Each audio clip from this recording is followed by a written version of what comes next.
Hey everyone, Kyle once again, and welcome back to the next episode review of Oshi no Ko, episode 4. A couple days late though, because I was busy doing stuff, so that's why.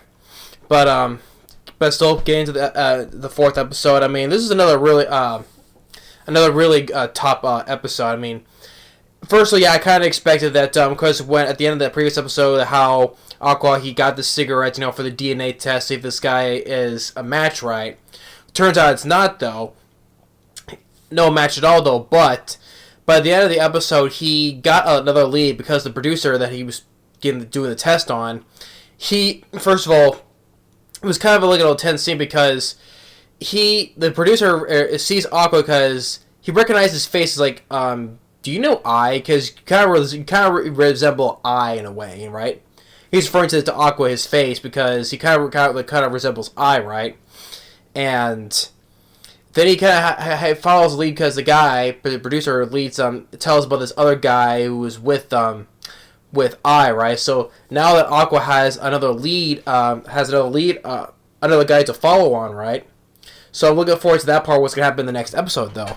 But the main is on when he was finishing on on the previous episode. He was doing the whole filming that one episode, right? What was it, My Sweet Today or something like that? I think it was called My Sweet Today, right? And him still playing the stalker. Oh.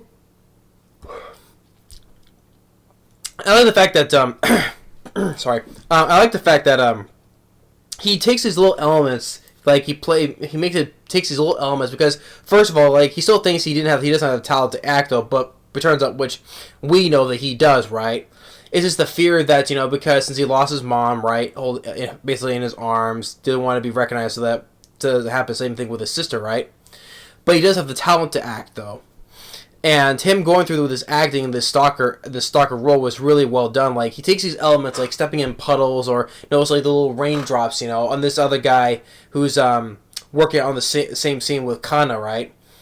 And I like the fact that like how he takes these things and adds into this role he's doing, like saying that to this guy Melt, I think it was, and it's like, oh, without the makeup on, you're just not that attractive, right? And taking also full swing at that with that holding that knife, right? And which kind of makes you think that would be the actual reaction he would be if he found his real father was, right? And then the punchline with Kana, because since she can cry on command, right?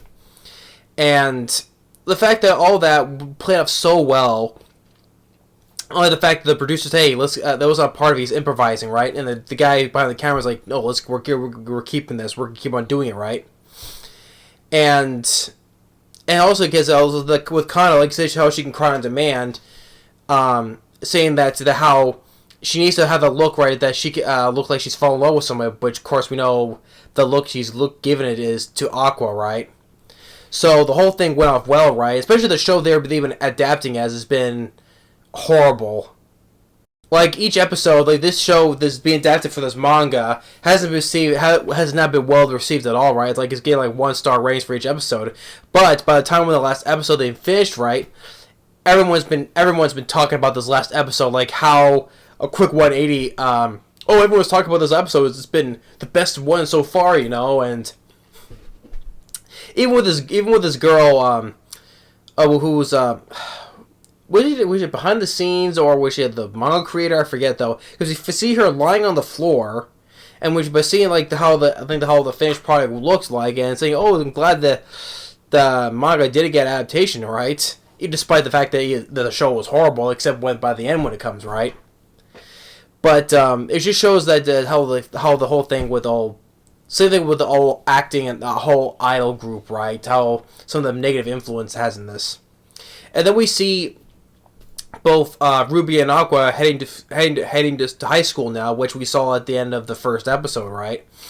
And this school they go to has nothing but talent, right? Because there are all these girls that are both like either really future idols or actresses or models, right? I mean.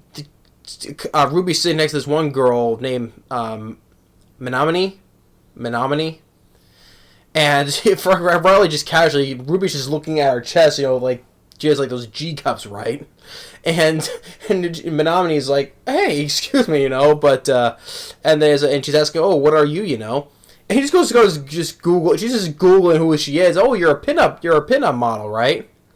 And even Menominee is like just like she's even faking an accent, right? Trying to hide it though, but I can't though. But it was that was funny though. Like just going casually looking at her dress, and all of a sudden, oh, you're a pinup model, okay. And then there comes in this other who's also a popular girl by the name of Frill. And then when Ruby talks with Aqua outside, right, and seeing how the school is filled with a whole bunch of talented people, and Ruby's worried that Aqua is not going to make any friends, which he doesn't want to make friends though, but still feel like he'll be outcasted. But turns out kind of the opposite when Frill comes walking by. And first, now before Ruby introduces Menominee to her brother, right?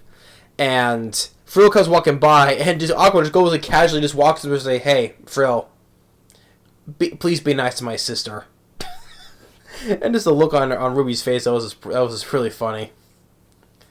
But after that, which then leads to what Aqua was talking to the producer, given like, hey, you kind of resemble I, right? There was this guy that knew that was with I, right? So now that Aqua has a new lead on now to find who her father is, so he can kill him. So kind of curious how this next episode will go though, but Oshi no Ko episode 4 really well done. I thought it was really well done, especially how when they're finishing when Aqua he was acting and the making of that episode with the whole thing with him doing the stalker mode and just how he pulled off with Kano or with this guy melting. It was like, without the makeup and stuff, right? You're just not that very attractive.